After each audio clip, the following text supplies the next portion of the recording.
Good afternoon, everybody. We're back. Just finished playing Tony Hawk Pro Skater 1 and 2. I took a little break, got up, moved around, read a little bit to kind of rest my eyes a little bit. Read a little bit more of The Boys. I've been working on it ever since I watched the show. I've been working on this. It's fantastic. To that end, we're going to change the pace up. You know, we've played Animal Crossing, we've played Fall Guys, we've played Tony Hawk. Now we're going to get into Vampire the Masquerade. Coteries of New York, that's what Coney means over there. It is a visual novel. We're about halfway through it from what I can tell, and we're going to push forward, maybe even finish it today. We're going to play this for a little bit, and then we're going to switch back to Paradise Killer, another visual novel style game. That one's a little different. It's on the Switch. We'll get into it in the future later tonight. Just going to take it easy for the rest of the night because we've been going hard. Now it's time to bring it back in. So here we go. You notice something strange by the front door of your haven. A letter's been slipped under the door in a cream-colored, old-fashioned envelope. There's no name on it, but you know it's meant for you. Opening the letter, it's clear that it's been sent by someone incredibly old-fashioned, rich, or a fan of classic stationery. No normal person sends letters like this. The note is short and terse, written in elegant, delicate handwriting. You're cordially invited to a rendezvous at the Cathedral of St. John the Divine. I'll be waiting to make your acquaintance tomorrow night. Look for me closer to God. There is no other information, and it looks like you have a mysterious invitation for the following night.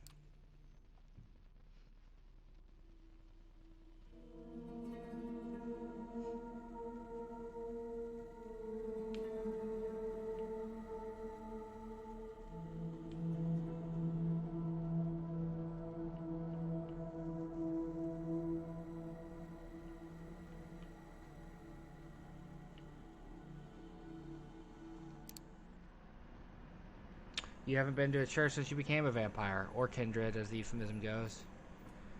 You've had to focus on concrete, practical things like survival and feeding. It's not even been a week yet. You've learned the essentials of the vampire experience, but you don't really have a clear idea of what it all means. The Cathedral of St. John the Divine is a New York landmark. You've been inside it once before when you were much younger. You marveled at its Gothic facade. Looking at it now from across the street, it feels ominous. The prospect of an anonymous invitation to a secret meeting is a worrying one, but the venue is well chosen. It's hard to imagine a violent attack in a place like this, with eyes everywhere. You enter the cathedral discreetly. You've quickly learned this is an essential skill for a vampire, how to move without anyone noticing you. The full force of the cathedral's architecture hits you as you walk between the pews. If the architect meant to create the feeling of being small in the face of God's glory, mission accomplished. Based on the note, you're assuming that whoever you're meeting is somewhere in the front. As you step closer to the high altar, it feels as if something is dragging at your feet, as if the stone beneath you resisted your movement.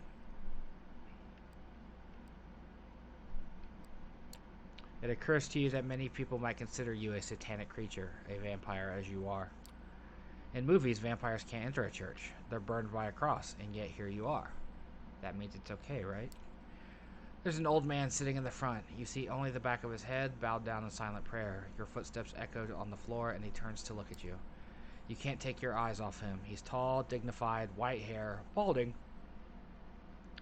A few strands escaping to the sides. He's wearing glasses and simple clerical clothing. His eyes are warm and pale, too kind for someone like you. Something is wrong. You feel heavy, as if a giant hand was pressing you down. The skin on your face is burning.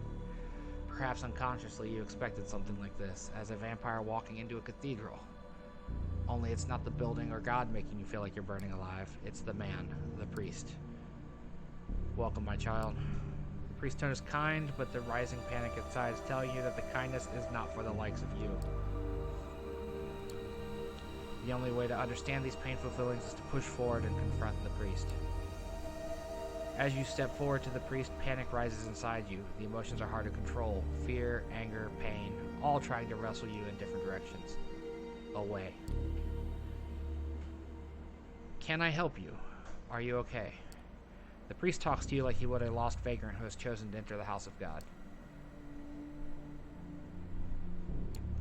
How are you doing this? I'm afraid I don't understand. It's simply too much. You mutter something incoherent in reply. You don't sound like a vampire, an undead being made powerful by immortal blood. You're just another sad, confused, lost soul. You turn around and stagger away, only feeling like yourself once you're back on the street outside. You stand on the sidewalk confused and scared. No enemy seemed to be attacking you. The priest didn't follow you. The night air is wet with the smells of the city, the same as every night. How did it feel? You look at the man speaking to you. He's well-dressed, if a little archaic, dark-haired, handsome, like a character from an old movie. He smiles as if he knows something you don't. You glance around. There are people on the street. You don't appear to be in immediate danger. Who the fuck are you? Please calm down. I'm not your enemy. Let me introduce myself. My name is Benoit Seagal.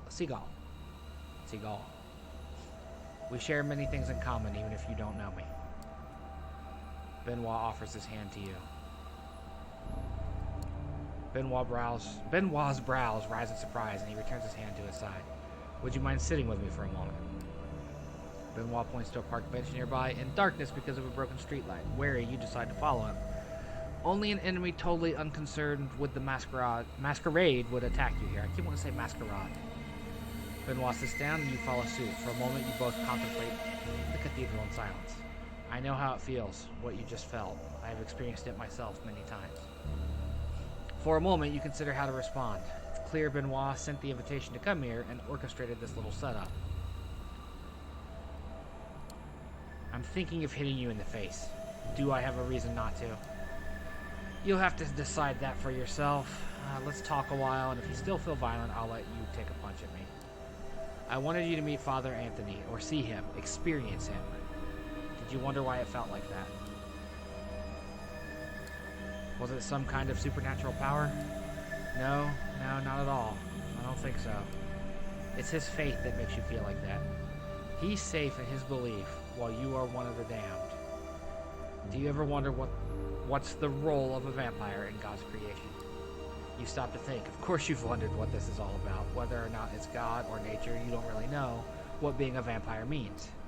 That's the trouble with the Masquerade. A human faced... Stop, Bounty.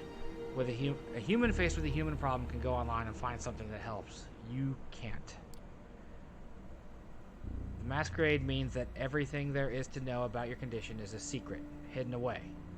You're left relying on the unreliable opinions of people like Benoit. Suddenly, Benoit takes your hand and presses against his chest. As he stares into your eyes, you feel his heart stop. My heart no longer beats, yet I move. I talk. Is that how God intended us to be? Let go of my hand, you asshole. Benoit lets go of your hand and you quickly withdraw it. You're asking yourself these same questions. You know you are. Sometimes I'm skeptical too, but in Father Anthony's presence, I know faith is real. I know it because it hurts so much. But perhaps you have questions about faith and our kind.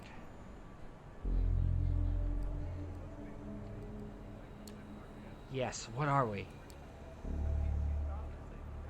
There is the usual story, which most of us believed, especially before modern times.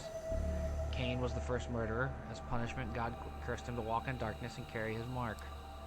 Cain passed on the curse as he drank the blood of the living, and thus we were born. God's curse pressed onto someone new with each embrace. Maybe it's true. We all have our lineages, our sires, and the sires of our sires. If you trace those lineages all the way to the top, you find Cain, the original vampire. I suppose God is cruel. The curse perpetuates itself, leading to new evils. I'll trust in the Bible more than these crazy vampire stories. I know it's overwhelming. It was for me when I first met Father Anthony. I know there are others like him, whose faith shines like a beacon. Priests, old ladies, children. Anyone can have that conviction inside them. This is too much. You expect me to go along with all this insanity? Benoit nods patiently. Let's meet again in a few nights here at the cathedral. We can talk more after you've thought it through. You leave Benoit sitting in the shadow of the cathedral, contemplating what lies within. It would be easier to ignore his words without the reality of what you experienced. Father Anthony was holy, you know it to be true. But what does it mean? The hunger calls to you. The city's skyscrapers, the seemingly never-ending sprawl of the boroughs, it's all a prison. You need to get out. You need to take back control of your life this instant. The memory of your sire's frosty blue eyes mocks you, tempts you to show your dominance, to prove you have the guts to take what you want. Feeding, that's just the thing. Coaxing, no. Ordering a mortal to bend to your will. Drinking deep from their lifeblood. Faces pass you by. While some look more ravishing than others, any would do right now. You compose yourself, your rational mind fearing a blatant breach of the Masquerade's temporary hold over the beast and its compulsions. Calming yourself is a small victory in and of itself. This semblance of command will have to do for now, but it won't last. You need to quench this hunger before it overtakes you and makes you lose control.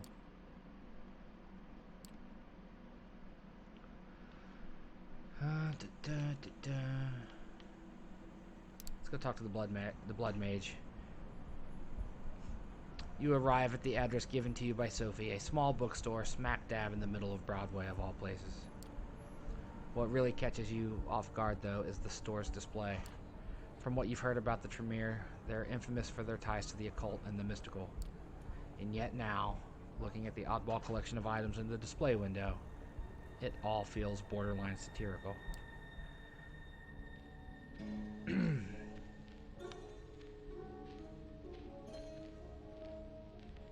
The books here cover everything from Ayurvedic practices and homeopathy to wellness and self-motivation. The vaguely amusing juxtapositions don't end there either. You notice a copy of Anton LaVey's Satanic Bible tucked behind a cheap, smiling Buddha. A scientific journal on hematology sits next to a teen-oriented pamphlet on blood-type personality theory. A number of religious and quasi-religious symbols, lockets, pins, and various emblazoned paraphernalia are haphazardly strewn across the display in between the tomes. Before you even open the door, you can smell the burning incense and hear the corny Far East tinged music seeping through the crackling speaker mounted above the entrance. It's much more quaint than what you expected from what Sophie told you about these so-called warlocks. It doesn't look like they have much interest in impressing outsiders. Then again, if there's anything you've learned these past few nights, it's that appearances can be deceiving. At this time of night, the shop appears to be closed. Regardless, you ring the bell. You hear someone shuffling around inside. A brief moment later, the latch slides and the door is pushed open just a few inches. A tired-looking blonde in loose clothes appears in the crack. She seems confused, like you just woke her up. She lets out a yawn, scratching at her tattooed neck. Finally, she squints in your general direction. Her pierced lip curves into an awkward smile. I'm looking for a guy named Agathon. Is he around? The girl gives you a suspicious look over, opens the door, and opens the door. She takes a few steps back, and you hear footsteps coming from behind a floral curtain that covers the back door. A bespectacled, smart-looking woman emerges and looks straight at you. Come in and follow me. Just don't touch anything, please. You follow her through the store. Inside, as expected, the stuffy air smells of sandalwood, frankincense, and a dozen other aromas. The woman leads you behind a curtain and through the back door onto a rickety staircase. A flight of steps takes you up to the second story. You instantly notice the change in decor, as the tacky New Age bookstore gives way to something resembling a cross between a library and a workshop. The smell here is strong too, but much more layered. You're not sure what to make of it at first, but with each whiff it becomes apparent. Blood. The aroma, though subtle at first, soon becomes overpowering. It takes you a moment to adapt and focus. Eiling Sturbridge. I don't think you know who you're speaking with, so an introduction is in order.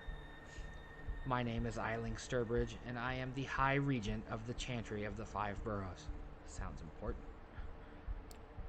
You are Lorelei, correct? I have to say you're lucky the ward outside the building is only there for notifications tonight. Otherwise, it would have been quite unpleasant. To answer your question, Agathon is here, but he's hard at work, and I wouldn't want to disturb him. Am I to understand this is a social visit? High Regent of the Chantry of the 5 boroughs. That's quite a mouthful. It might sound fancy, but that's because there's a well-established tradition behind it. One you'd be wise not to ridicule. Some might take offense. Me, for one. What is it that you're here for? I heard some good things about Agathon. Thought I'd drop in and see how much of it was true. Appealing to our vanity. How very original. You better step up your game, fledgling, or New York will eat you right up. Suddenly a man enters from a side room. He doesn't even look at you, lost in his own thoughts. I have it, Eiling. I think I know how to find it. He catches himself as he notices you. His face turns sour. A visitor? Yes, we were just discussing you, in fact. Is that so? Yes, Sophie Langley recommended that I contact you about teaming up. Teaming up? He seems very confused by the notion. What for? I could assist you in your work. I can be quite helpful, knowing I can count on someone to return the favor. Is that right? He seems to consider it, then turns to Eiling. Hi, Regent. May I ask your advice on this? Eiling looks at you with nary a sign of emotion.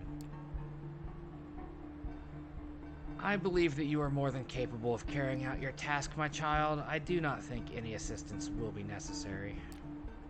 Oddly enough, he seems somewhat disappointed. Your confidence in me is appreciated, High Regent. It has been earned. So it's settled then?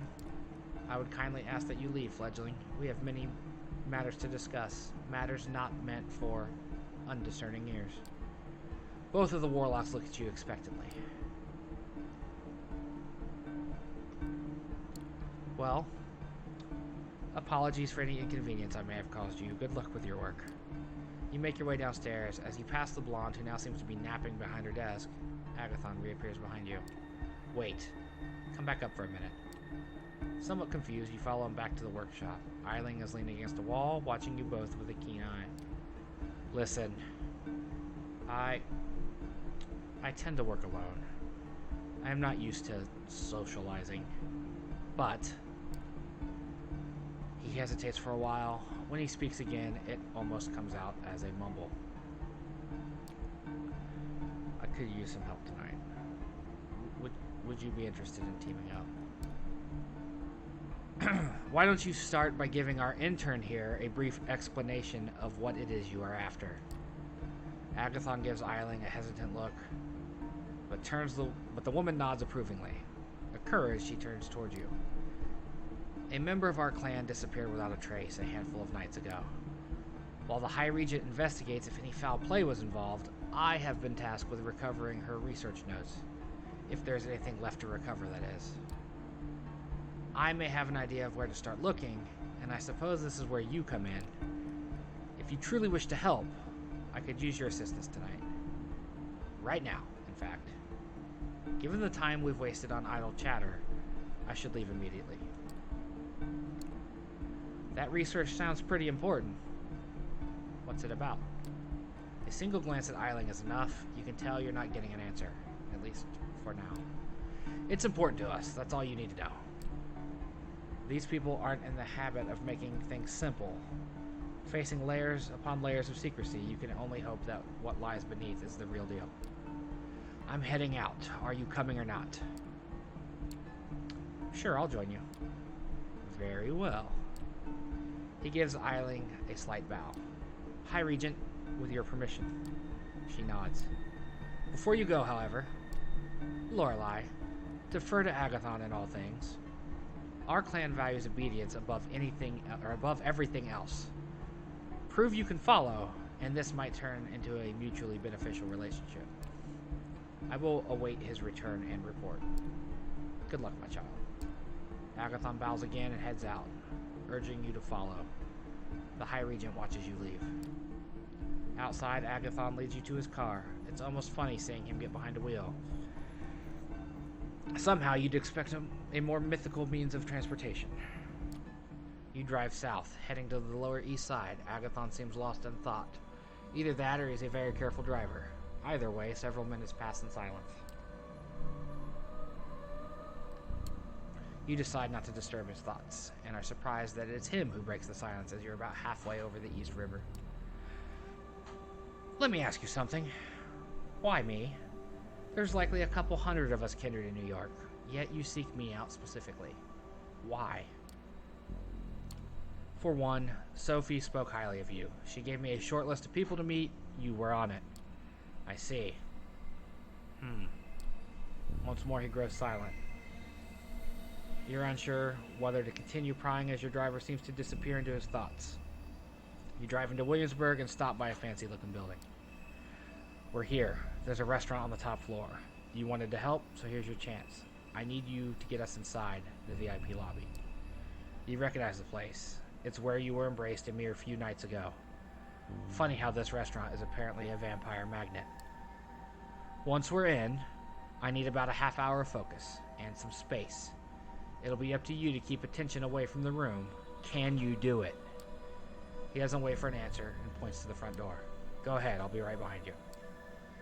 The two of you take the elevator up to the restaurant. The door opens and you see that there's only a few guests left sitting at their tables. An important-looking staff member approaches you. Good evening. I'm sorry, but the restaurant is closing for the night. I can make a reservation for next week if you wish. Oh, but we insist. You will let us enter the VIP lobby and stay there for as long as we like.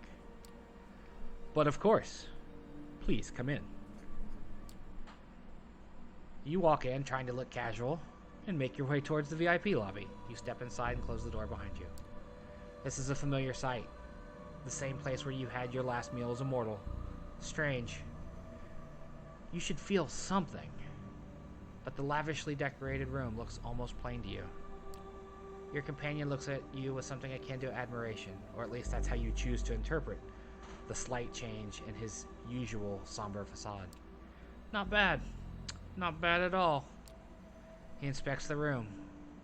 It's unusually cold. And Agathon soon discovers why. Looking behind the curtain, a window hangs open. The handle and lock look like they've been dissolved, as if with acid. God damn it, Juno. What's happened to the window? Somebody broke in, and I think I know who. He takes a frantic look around the room. This changes things. Keep an eye on the door. I'll need some time. Half an hour at the very least. Nobody disturbs me. Understand? He hastily pushes a couch and some potted plants out of the way, moves a bar stool, takes out a curved knife, cuts into his own arm. He lets some of the blood drip onto the wooden floor. It's pretty fucked up the way his flesh oozes the deep red, thick vitae. In life, you'd have found it stomach churning, but right now you feel weirdly turned on by the sight. What follows is more disturbing yet. With one hand, he sheathes the knife and seals the wound. With the other, he smears the blood around him while muttering some weird chant. It sounds vaguely Latin, but you're pretty sure it isn't. It's all more than a little disconcerting, but he seems to know what he's doing. A few minutes later, the circle starts glowing faintly as thin wisps of smoke surround Agathon. He sits down in the middle cross-legged, eyes closed. Minutes pass. Agathon's face twitches from time to time, and his head turns every now and then, as if he's looking around or listening in on a conversation. The smoke grows thicker, forming a veil around the mage. You expected something more flashy, but it's still a sight to behold. You wonder what the point of it is, but refrain from asking. It's probably best to let Agathon do his thing. For close to 30 minutes, you're left to your own devices. Suddenly, the door swings open and the manager storms in, ready to raise hell. The initial haze must have worn off quicker than usual. You try to calm the man down, but he'll have none of it. He keeps shouting and threatens to call security. That's when Agathon finally gets up to the floor. He shakes his head He casually walks over to the sofa, picking up something from between the cracks in the upholstery. We're done here. Let's go. Who the hell do you think you are? Get out of my restaurant this instant. Not wanting to make the situation any worse, you walk out sheepishly. The manager follows you all the way to the elevator, shouting and cursing. Agathon doesn't seem particularly fazed by any of this. The restaurant staff throw you some curious glances as you walk towards the elevator, but wisely decide not to bother you. The ride down feels tense. You half expect to see a police car waiting outside. Agathon seems only to relax once you're back in his car. He starts the engine, takes a ride at the Continental Army Plaza, back onto the bridge towards Manhattan. You're just about to say something, but Agathon beats you to it. That went better than I expected, all things considered. It might have been a trick of the light, but you're pretty sure you just saw a smile. I'm used to working alone, but what I'm dealing with right now, it might require some more assistance. And you seem capable enough. Gee, thanks. I take it that's your way of showering me with praise? You could swear you just made him smirk. You did fine. Once you really impress me, I'll be sure to let you know. It doesn't take long to reach the Warlock's hideout. Agathon waves at you absent-mindedly, once again, lost in his thoughts. Hopelessly so. One of these nights, you should probably take him up on his offer. Who knows, if you gain his trust, maybe you can actually break through his stoic facade and meet the man underneath. Oh, time to rest again. The plan was to return to your haven for the day. The sun is coming up soon after all, but that's not what the beast has in store for you. The feeling of emptiness, the overwhelming famishment that takes hold of you cannot be denied or bargained with. The time when you could reason with your thirst is over. You don't remember how it happens exactly, but you find yourself in an alley, sucking the last drops of blood from the savage gash in a corpse's neck. You've killed someone tonight, and did it very close to your haven. Any attempts at covering up this poor soul's death become secondary when you realize that the dull glow over the city in the east is the sun coming up. You barely make it back to your haven in time. You realize your clothes are a mess, torn in places, covered in blood. Your victim's blood. How many people saw you get into the building? You don't know. It was a panic sprint to escape the light. Instinct saving your skin. The same instinct that decided it was time to feed the beast. You cannot let this happen again. You cannot ignore the hunger for as long as you did before tonight. Your humanity depends on it. We fucked up. Not long after you wake up tonight, Gregory knocks on the door of your apartment. Hey, I came to pick you up. Miss Langley wants to see you. Any idea what she needs me for? I'm not in the position to ask, ma'am.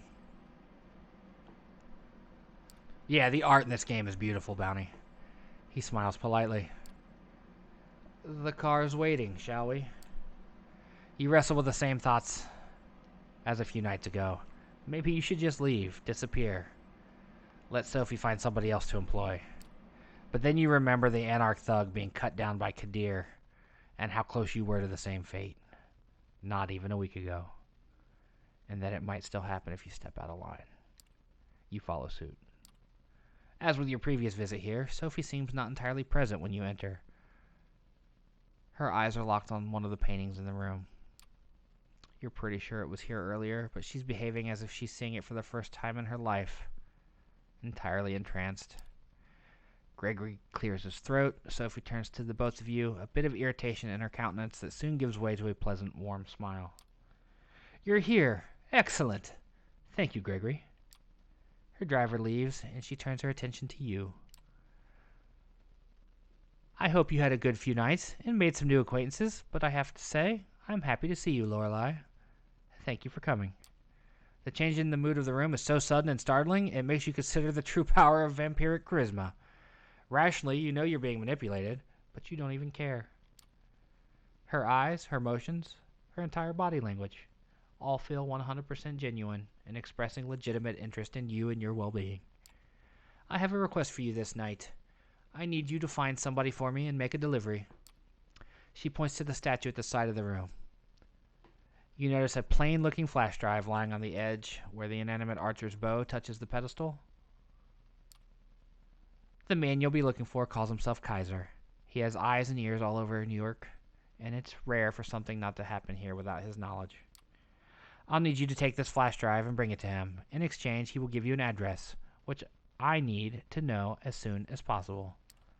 You're about to ask what's on the drive, but Sophie proves to be one step ahead of you. Oh, don't worry about the contents. They are encrypted. A precaution for if the data falls into the wrong hands. But it won't, correct? She gives you a smile. Just a handful of nights ago. She gives you a smile that just a handful of nights ago would have made you feel like melting. Oh, and Lorelei. Kaiser is a Nosferatu, that twisted, deformed lineage of kindred. He is old, and his age has made him even more paranoid than others of his clan tend to be. He holds many havens and changes them often. From what I've gathered, he or one of his servants should be found at the park on Coney Island tonight. You'll have to identify them somehow.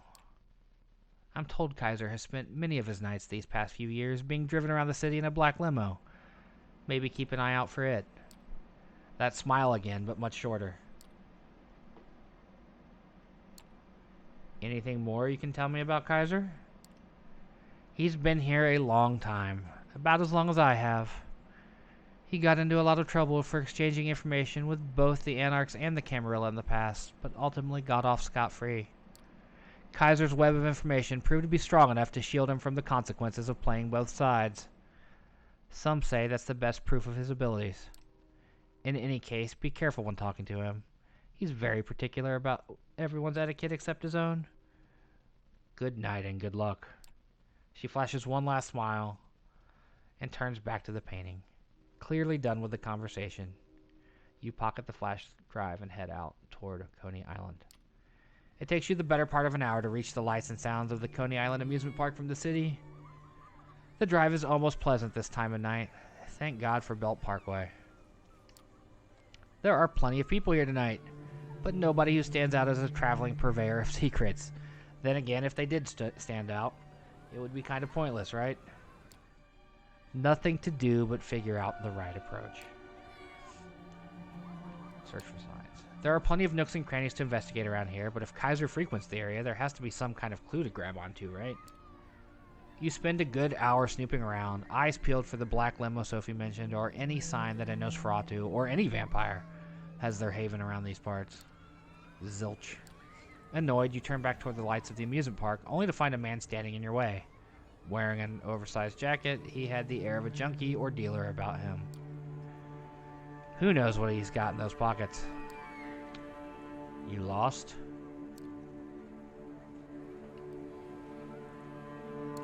Nah, I'm not lost. Just taking in the sights.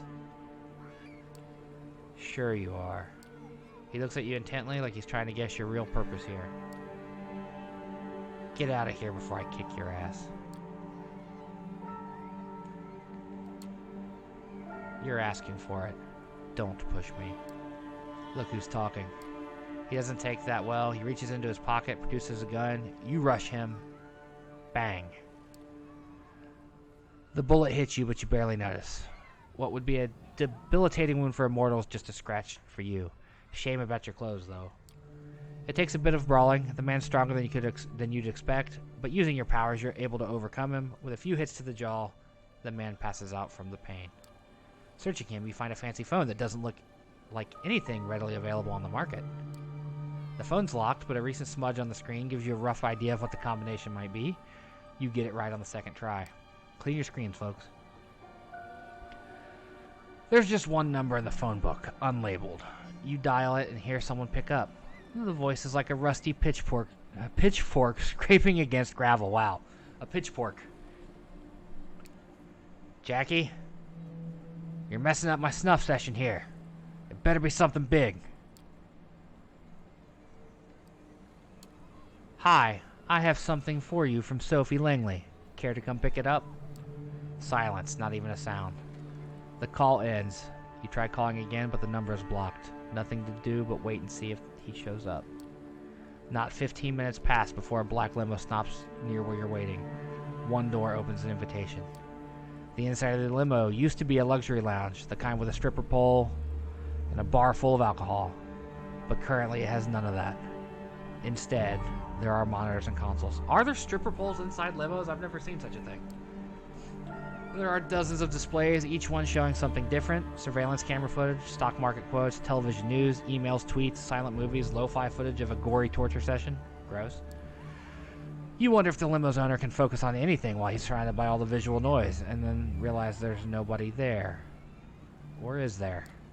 A man blinks into existence on a leather-covered couch, attempting to maintain something that approximates a regal presence. You're 100% sure it's Kaiser. Surrounded by dimly lit computer screens. His features are even more ghastly than you'd imagined. All sharp angles of twisted bone, mangled flesh, and crooked teeth. I wonder what he's going to look like when he pops up on the screen. He bears them in an awful parody of a smile. Suddenly, somebody grabs you from behind, twists your arms, and pushes your head against the car's roof. I got him, boss. I have him. The Nosferatu chuckles. Oh, congratulations, dickweed. Could have done that before you gave away the fucking phone. Just let them go already. But, you gonna make me repeat myself, you thick motherfucker? He lets go. You take a look at him. The man is confused and clearly hurting. He flashes you an angry stare, but obeys his boss's orders to the letter. What? Are you waiting for a formal invitation? Get in the car. We have some talking to do. The doors close behind you. Interesting. So, Langley, huh? I'm guessing you've got something for me then. You reluctantly pull the flash drive from your pocket and slowly pass it to Kaiser. He plugs it into the USB port on the arm of his chair and displays the data on one of the screens that happen to be turned away from you. It takes him about a minute to access the data. Who do you people think I am? I saw this footage a week ago. He removes the flash drive and throws it back at you in disgust. Tell Sophie the deal's off. She wants her address. She can give me something else. You take on the most persuasive voice and amicable stance you can in what basically constitutes the lair of a megalomaniacal monster. Come on, man. Don't send me back empty-handed. Take the data and honor the deal. It'd mean a lot to me. The sound the Nosferatu produced, I knew it wasn't going to work, produces is supposed to be laughter, you think. But you're pretty sure he'll fall over and die at any second, if it's anything other than that. Ooh, look at me. I'm so pretty and well-spoken. I'm going to feed you this bullshit, and you're going to cram it in and ask for seconds. Who the fuck do you think you are? You know what I should do for you? You know what I should do to you for trying to pull that trick on me? I should mutilate your face and rub sulfur into the wounds. Rip your tongue out and use it to stuff a fucking turkey. Only see, I'm in a gracious mood tonight. Plus, I hate turkeys. They disgust me. So I'm going to give you a chance to make this little transgression up to me. I'll contact you. Maybe I'll even throw in that stupid address so Langley can shove it up her cunt.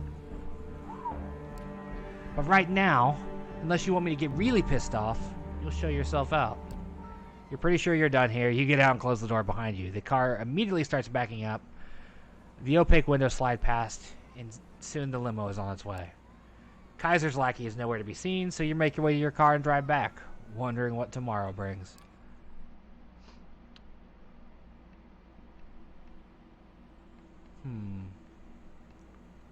Let's go talk to Hope. It's a quiet, moody internet cafe. Half of its space serves as a comfy coffee bar these days. Behind a glass wall, it still has space dedicated for rows of PCs. From the street, you can notice tired adults in casual clothes typing away absent-mindedly, and some bored kids wasting the late evening hours on colorful online games. If Sophie's intel is to believe, this is where Hope has set up her haven. One of the waiters is standing outside the building, gazing at the sky with a smartphone in one hand and a vape pen in the other. You approach the man and tell him,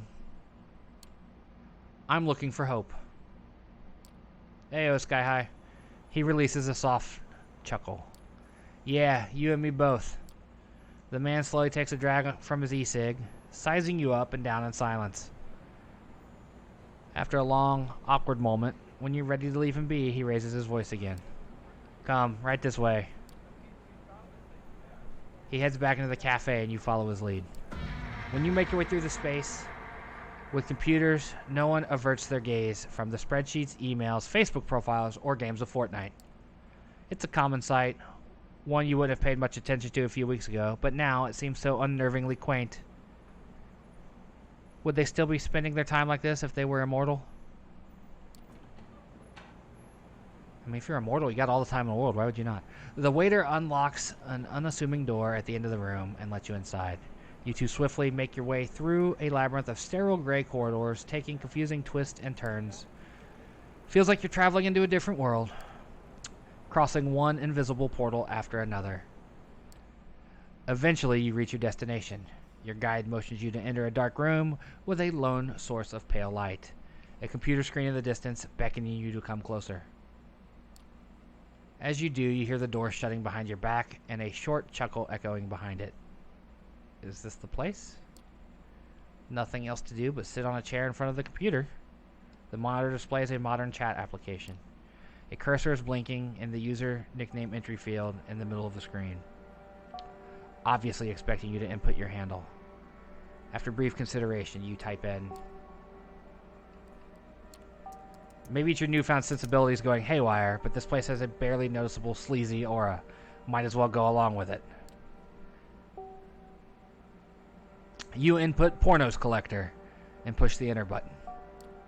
After a few seconds, the chat window opens and messages start appearing on the screen in quick succession. Hostage executioner. Just to be clear, I don't have a wank rag. Oh yeah, so we got some sort of chat. I can't even read all that. It's too quick.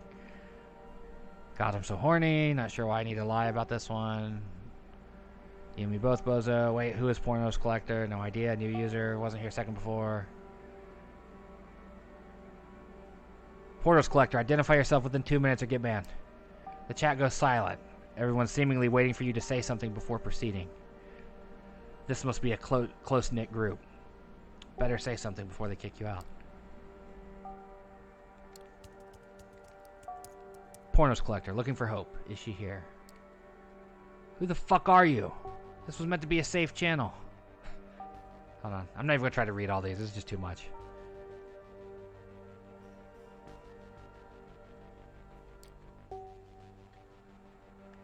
I don't know if I can do presents via the internet. Calm down. Fuck off. One guy brought me here. Doubtful. Thought this is where I could meet hope. Yeah, I'm calling bullshit. Jerry, how are things on your end?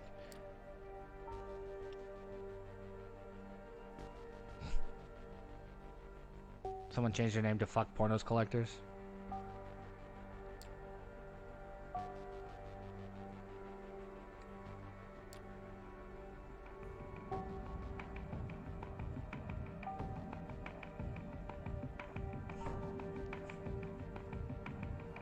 I love how they immediately just went full internet. A split second after you read the message, you feel someone's arms tightening around your neck. The violent return to reality catches you off guard. Not bad, Sky High, not bad. How have you been? A jolt of panic rushes through your brain, paralyzing you momentarily. You've come to the wrong chat room, motherfucker. A ridiculous whisper rings out next to your ear, and the grip under your head gets tighter. You start struggling, but even with your newfound supernatural strength, you're having trouble breaking out. This isn't a normal human you're dealing with. Last words? Your chat room sucks ass. Hey, that's just rude. But I still laugh. The hand holding your chin shifts its position slightly. Don't struggle, or I will break your windpipe. Or my phone. Which would end even worse for you. Sounds of a camera shutter and light flashing. Did they just take some selfies with you? Alright, that's enough fun. I'm letting you go. We can have a talk. Don't do anything stupid, Miss Intruder, pretty please. The mysterious assailant loosens their grip on you and gently pushes you away. You quickly turn to take a good look at them. Let me just finish this. Wow, she got some ink on her.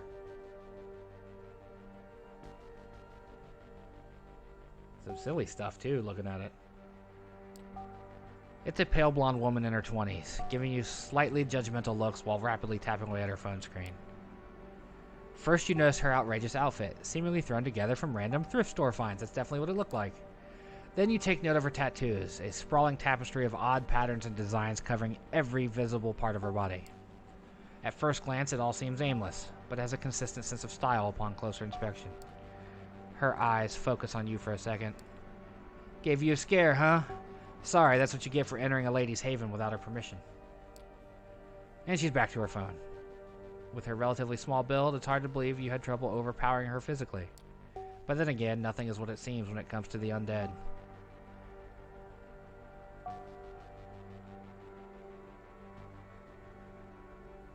And even compared to the vampires you've met so far, she comes off as an eccentric, curious presence. She shoots you another glance, noticing you're still cautious of her. Calm yourself, girl. I won't pull anything like this anymore. It was just feel stupid saying it out loud. A vibe check. What? Yeah, I got a glimpse of your vibe on the internet and in a dangerous situation. I'd say I've got a pretty good idea about who you really are now. I'm Hope, by the way. If you're here, you've probably heard of me, so I went ahead and skipped the pleasantries. But come to think of it, I might have skipped too many of those. Yeah, she definitely fits the description you were given by Sophie. Your chat room sucks ass was funny, so there's that. Unless you really mean it, in which case, hey, fuck you. Oh yeah, credit where credit's due. You're probably not a boring person online, going by your chosen handle. Believe it or not, among bloodsuckers, that's still rare as hair. Rare as hell. Most of them are like clueless baby boomers when it comes to internet stuff. Anyway, don't worry about the chat. It was all game to us. No hard feelings, okay? I'll introduce you properly later. On the monitor, the chatter continues normally. Your visit is like yesterday's news. No longer relevant to anything. Sounds like the internet. But, look. If we're gonna talk about you, you should have something to say too. What are you doing here?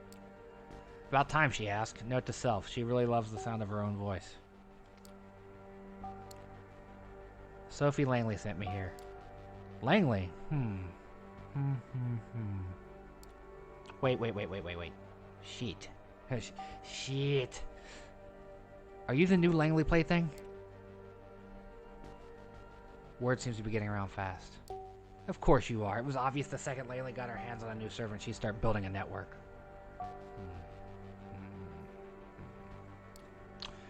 Your admissions tell me that could really come in handy when... But Langley, that's a risky game. This kind of ambition attracts too much attention. Piss off. But then again, fucking Kara. She seems to be having a spirited argument with herself, only part of it audible. Is it just you, or do her facial expressions and body language change a bit between one sentence and the other? Before you make certain it's not just your eyes playing tricks on you, she focuses half of her attention back on you. The other half, of course, is still obsessed with her smartphone. Listen. I'm not saying I'm not interested in, cooperation. But before I make a decision, I need to make sure you sort of understand me, and that I sort of understand you. And since I was planning to put on a show before you came here, I proposed a little game. Hope absentmindedly spins her phone in one hand, considering how to put her thoughts into words. Then she approaches a switch on the wall and flicks it. Neon lights flare up, illuminating the room. You take a look around. Is there a snuff thing going on over there? The room is certainly unique. Looks like a butcher's room, repurposed to be a living space. The modern computer in front of you starkly contrasts the ominous industrial walls. At the back, there's an overwrought bed covered in velvet with meat hooks hanging above it. On top of the bedsheet, you notice what appears to be pieces of elaborate S&M equipment and a camera.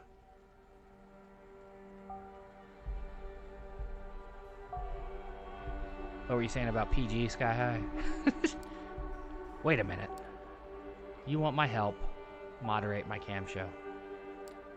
Cam show? Your eyebrows twitch voluntarily. This is definitely not the kind of request you expected to hear tonight. She notices your confusion. Take it or leave it, buddy. You just become a kindred, but you want to become my partner in crime? Show me you can handle yourself while watching my back in everyday environments. In my everyday environment. She's serious. The show starts in 10 minutes. If you think yourself better than this, better walk out the door right now. I won't hold a grudge, but I've got better things to do. As if to prove it, she looks at something displayed on her phone and cracks a brief grin. Another reply typed down with absurd speed. Tap, tap, tap, tap, tap. Tap, tap, tap, tap, tap. 9 minutes. It's now or never. Show moderator. Risk of violating the Masquerade? Hi. Content warnings? Oh, yes. So, do you take the job? Why the hell not? Hope brightens up and her smile looks surprisingly sincere. Excellent. I promise you might find this interesting in more ways than one. Alright, give me a second. She spends a minute setting up the computer you used before, then urges you to sit down. The explanation of the moderator's functionalities is simple. It boils down to ignoring anyone who doesn't disrupt the chat, banning anyone who does, and kicking anyone who's causing minor trouble. 5 minutes later, she's already online, sitting on her bed in a provocative pose. It's a sex show, isn't it? Her voice, previously hushed, rings out with full force. How are you doing tonight, hopefuls? You peek at the chat. We're not worthy, queen. Fucking A, angel. Hell yeah, time to fuck. Ignore. Nobody's... You're tempted to try out the kick and ban prompts as soon as possible.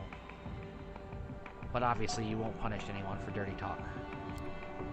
Thank you.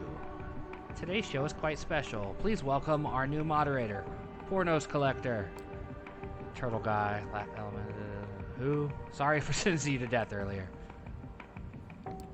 At least the community here seems to be a bit more welcoming this time. Looks like this place has an established hazing ritual, or maybe they and Hope came up with one specifically for you, who knows. You decide to stay silent. Eventually people stop riffing on you and focus entirely on the star of the show. Alright, let's start this one with a bang, shall we?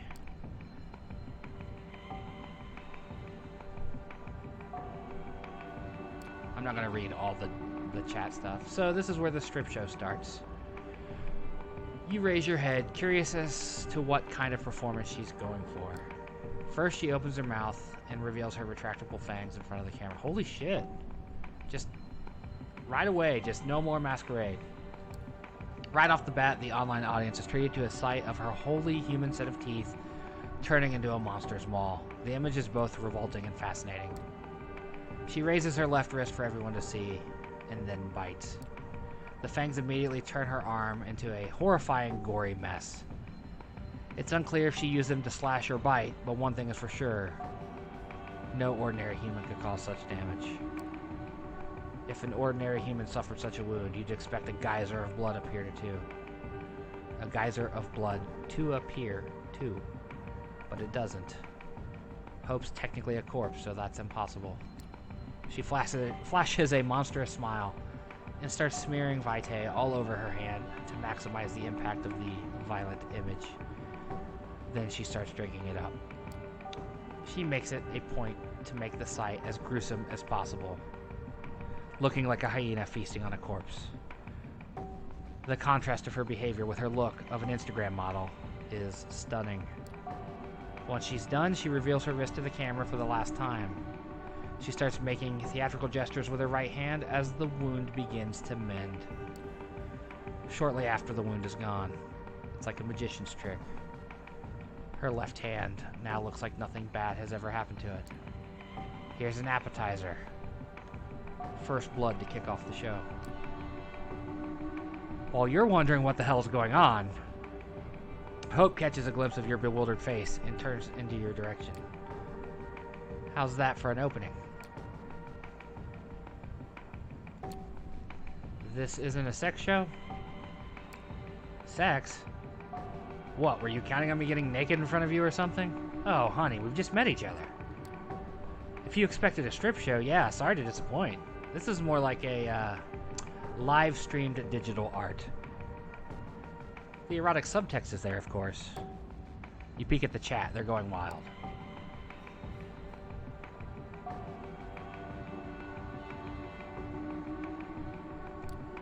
But eroticism is not the key here. It's vampirism. It's a new frontier, a living art installation. In the early 90s, the Japanese artists kept producing these videotapes with beautiful women committing gory harikari. Those are an inspiration. She bares her fangs again in a devious grin. But I've no interest in auto-destruction or turning myself into a victim. This is a celebration of a body I love, not self-inflicted punishment. The audience came here to marvel at a beautiful vampire and her awe-inspiring powers. Mending wounds is just one of these powers. The people watching can pay to see more. Oh, and don't worry, the only thing the audience can see and hear are the things I allow them to. We can talk freely. Just remember to moderate the chat, will you? High risk of violating the Masquerade? What a joke. She's blatantly breaching it in front of anonymous viewers. Still speechless, you turn your attention to the screen.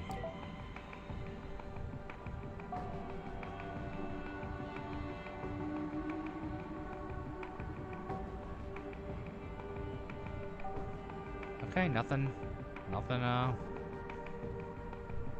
terrible yet. You let the guy vent his excitement. Seems harmless. A special message appears on the chat log claiming somebody has successfully sponsored the first goal of the show. Hope smiles and picks up a bag of blood from underneath the bed.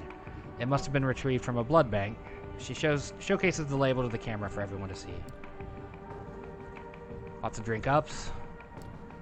Hope pours all of the contents of the bag into her throat. You have no doubt it's real blood, but wonder why the viewers would be so satisfied with something that's so easy to fake. Don't worry, it pays well enough. You don't even bother to tell her this is not what you're thinking about. Safe to assume she knows.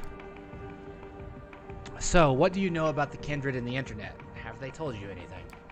While she's waiting for someone to sponsor her next vampiric feat, she decides to start a conversation. Is there a vampire internet? If you find something that looks like vampire internet, stay away. See, some of us used to experiment with our own secure networks. We tried to build our own information hubs, social networks, everything. She's still working the phone in one hand while looking for something under the bed with the other. On how many things can she concentrate at one time exactly? Then one day, the NSA got in. Turns out elders never really got the hang of proper security practices, or the sigils they used to smear on their screens didn't exactly work as advertised. Then, of course, all the other three-lettered intelligence agencies in the world got the intel. And a lot of them decided bloodsuckers were the perfect new enemies for our post-9/11 times. The Second Inquisition came into being. Ever heard of it?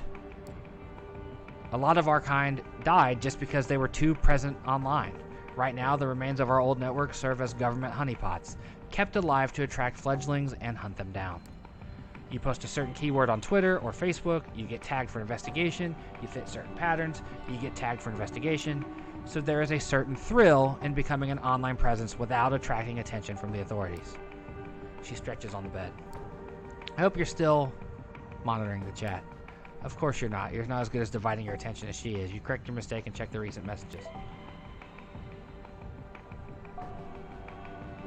Call of Duty on one screen, hot dead.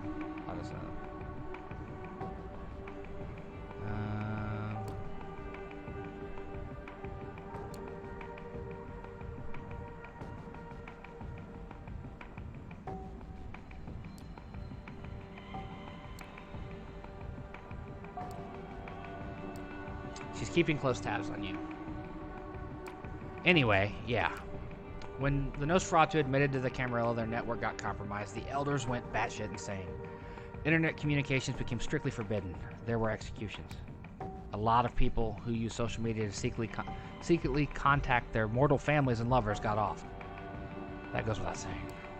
But if you weren't careful, even the most innocent web usage could result in being punished with final death. Thanks to user Dick Steele, the next goal has just gotten successfully funded.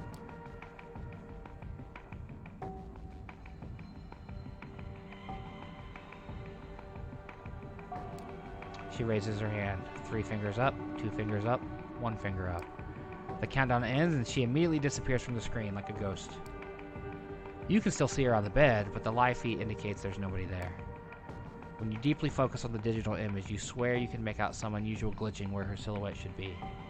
But it could very well be just placebo. You ready for this? 3, 2, 1. A flash of the camera, the instant she reappears on the screen, she takes a selfie, sticking out her tongue in a provocative manner. The chat room explodes in cheers again. She is their vampire queen. You briefly wonder about her being glued to the screen. Is this the fantasy everyone is here for? A girl showing off cheap magic tricks while lazily browsing her social media? You realize you are way out of your depth here. Meanwhile, Hope decides to continue her lecture. Those were some wild times, especially in New York. While most of them have no clue as to our real nature, a lot of clandestine operations have classified us as national threats, and since this is where the towers fell, the agencies are very much present around here, looking for easy PR victories. The last SI raid, Second Inquisition, here was just a few years ago, and it was a big one, stirred up the hornet's nest something fierce. But although it's 2019, New York City is ruled by someone who got embraced before World War II, and the CAM, as a whole, got really spooked and swore off the internet. Of course, they're not dumb and understand that you can't really coexist with modern kind without the internet. It's a gray zone right now, like piracy. Technically frowned upon, but let the one without sin cast the first stone. The SI is a real threat, no joke. But in many senses, the darkest place is right under the candle. You take another look at the screen.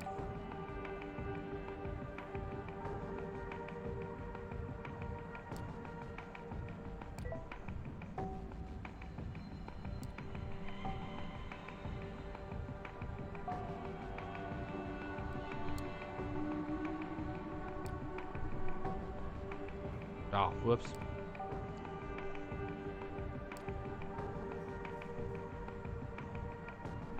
Oh yeah, fun fact about being a vampire. We can sweat and pee, and if we exert ourselves really hard, some of us can even orgasm.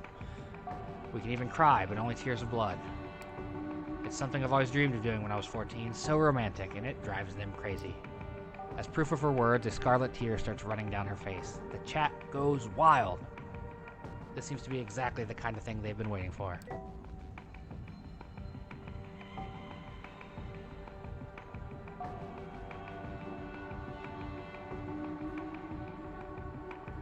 Okay, Fuckman needs to be timed out.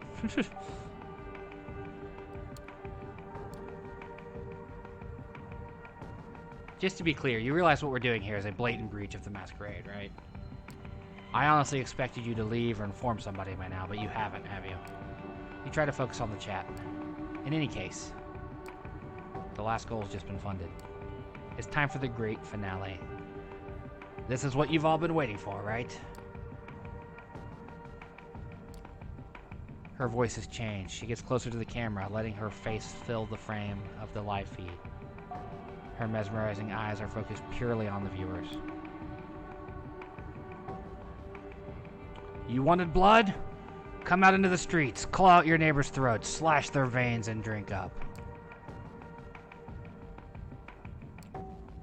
Hope's presence becomes absolutely horrifying, and it influences the chat in some incomprehensible way. Everyone starts typing like they are possessed. Liberate yourselves from the shackles of ordinary morality. Make them scream. Feel the warmth of their entrails. That's disgusting. What in the hell is she doing to these people? What have you gotten yourself into? Transcend your bodies. Release the message of hope into the world. She jerks violently for a second and then falls down on the bed like a marionette that just had its string severed. She exhales loudly a few times and laughs. When she does, the room goes dark again. Alright, that's enough. Instead of continuing, she does something with her phone. The stream ends and the chat instantly becomes dead quiet. Let me take over. The atmosphere in the room has completely changed. She's already put herself together and stood up. Now she's walking toward you. At Vulgar. What the fuck just happened? Guess the show is over, everyone. Relax and go home.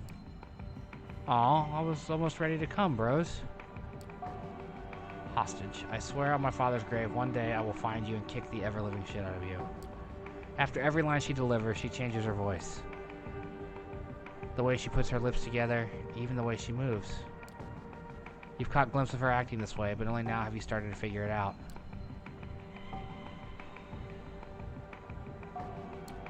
Wait a minute, does that mean...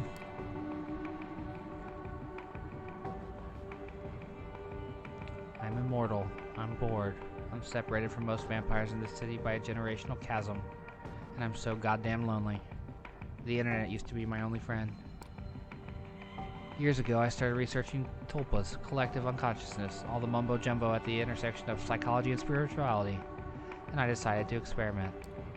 The show was fake. A few years later, I was an Instagram fashionista, a successful erotic model, a vital part of pop culture commentariat, a viral shitposter, a cryptocurrency expert. All of my internet selves started signal boosting each other, paving the way for new ones. I became a one-woman empire, surrounded by legions of psycho fans. Holy shit. The chat was fake.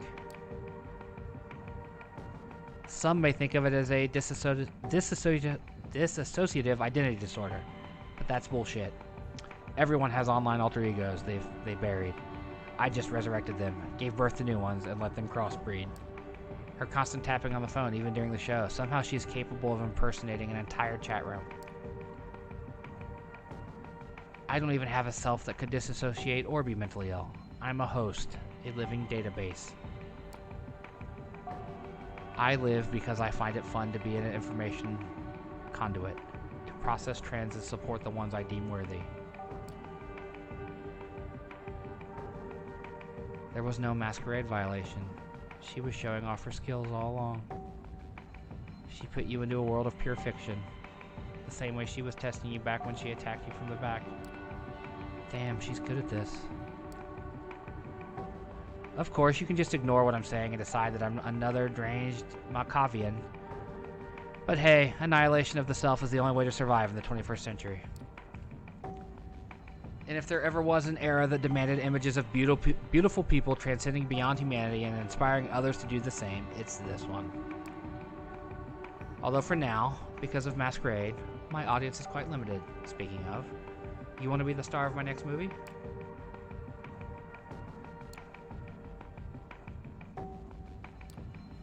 Need some time to mull it over? Sure. No, sorry to disappoint. But yeah, your test is over. Now the question is, do I want to work with you? She puts away her phone for the first time since you met and gives you a good hard look. Guess I can give it a shot, yeah. You're not that dumb, and you're not that boring, and you're kind of cute. Don't worry, no more modding jobs. Mods get attached, and that's always bad news. She grabs your arm and starts leading you out of her room. I've put you through enough shit. Next time I'll let you in on the little job I'm doing. We'll hit the streets and you'll see why Sophie told you to contact me. She leads you through a labyrinth of gray corridors. It's a different route than the one you made your way through in. This city is so much more than what the elites consider real. Stick with me and I'll guide you to the places Camarilla elders couldn't reach in 100 years. She leads you out of the building into the back alleys. Even if someone else rules the streets, we will rule the information highways. This is the power of hope. She lets you out a theatrical laugh and disappears. You don't even notice when she leaves you alone, but you assume everything went as well as it could. A new ally. The power of hope.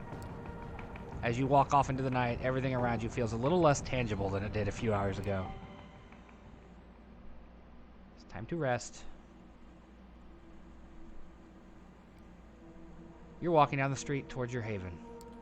In some other town, the sidewalks would be deserted this time of the night.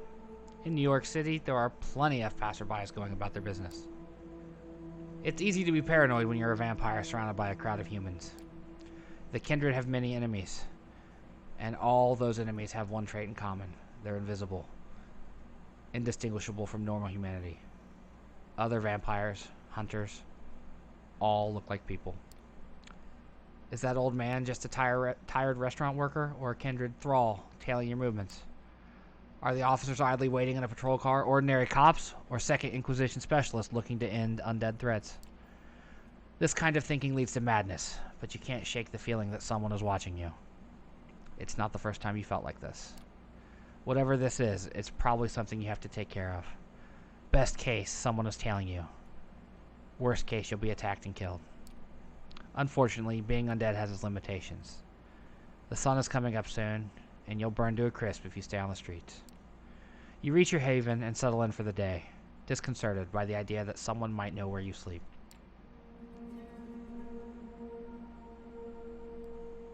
You wake from your slumber. and emerge from your haven for the night, you notice a familiar face on the other side of the street, standing on the corner looking straight at you. It's Kaiser's lackey whom you met recently, Jackie. He nods to you, encouraging you to approach. He still looks kind of rough after your last brawl, but the damage to his face has clearly mended. His hands are out of his pockets, though. A sign of goodwill? That's close enough. Says who, buddy? You take a step forward. Hey, don't push it. Unless you want me to draw attention to us. So close to the place where you crashed for the day. Plus, the boss would be pissed. Well, extra pissed. I have something to pass on to you. He produces a crumpled piece of paper from his jacket pocket and hands it to you. Read it, memorize it, then give it back here. It's a letter. The paper might be just a page ripped out of a spiral notebook, but the writing on it is exquisitely detailed and deliberate. It reads, "Time to square your debt with me. Go to the wine shop at 232 Mulberry Street and ask for the 1821 Special Reserve Donatello Negro Amaro. When they tell you they don't have it, say you are..." Whatever that... I'm not even going to try because I'm going to trip all over those exact fucking words. And make sure you get the G. Del Servitor. I'm going to take a picture of that just in case the game...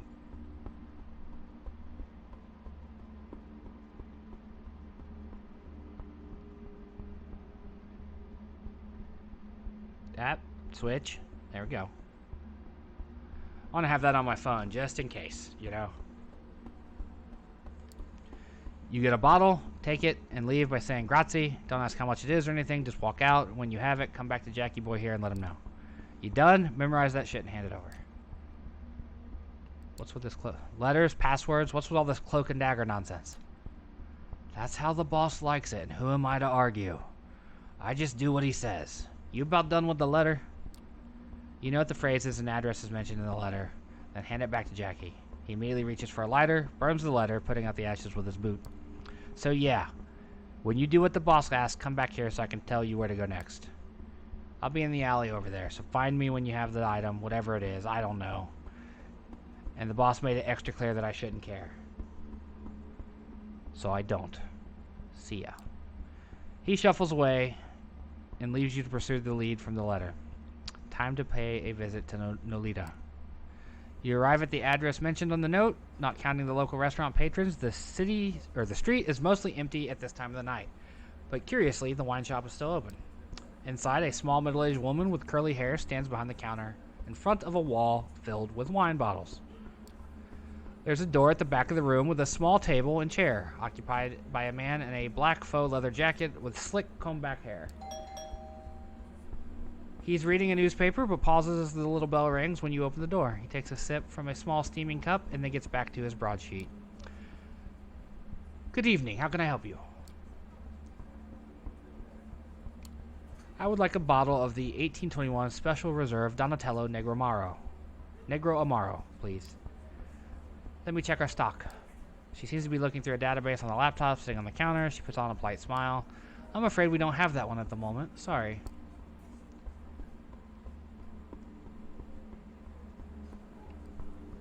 Casually recite the phrase. She raises an eyebrow. Let me see if we have any in the back. The woman leaves the counter and goes through the doors in the back. The man by the table puts down his newspaper and takes another sip from the cup, washing it down with a gulp of water from a nearby glass. He tries to hide it, but there's no doubt he's watching you. About a minute passes. You remind yourself of what the Kaiser wrote in the letter and keep quiet, patiently waiting for the woman to return from the back of the store. The man finishes his drink and starts doodling on the newspaper, his eyes darting to you every so often. The doors to the back of the store open, and the proprietor emerges with a small, unlabeled, squat bottle of crimson liquid. She gives you an apologetic smile. Susie, sorry for taking so long. Turns out we did have it. She offers you the bottle and you reach out to grab it, but she retracts it. You do know what this is, don't you? You focus your blood and immediately see both of the people in the shop focus intently in on you, and you say what you're about to say. I know exactly what this is, and I'm the right person to give it to. The woman gives you the bottle without hesitation. Grazie. Deciding you've pushed your luck far enough, you nod and exit the store. Then take a brisk walk to your car. Nobody follows you as you leave Nolita and drive back to your apartment. It takes you some time to find a parking spot, but you finally get out of the car and start looking for Jackie. He's not far from where you parted ways just under 2 hours ago. Got the goods? Sure do. Cool. Stand by. Gotta make the call. He takes a few more steps into the narrow space between the two buildings and takes up the same high-tech phone you saw him carrying last time. Hey, boss. Yeah, they have it. Where do I point them to? Okay, yeah. I'll tell them to go there right away.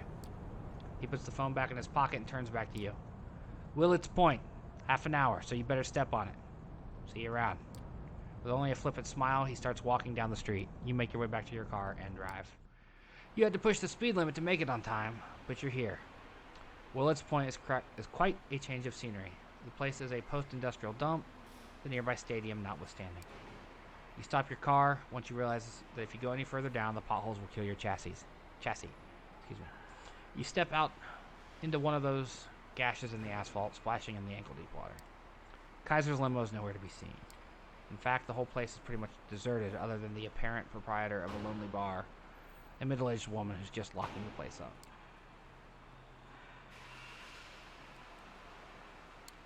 This is too perfect as an opportunity to not take advantage of. She's walking to her car, ready to call it a night when you sneak up on her. She's far too tired to resist your stronghold and swift bite.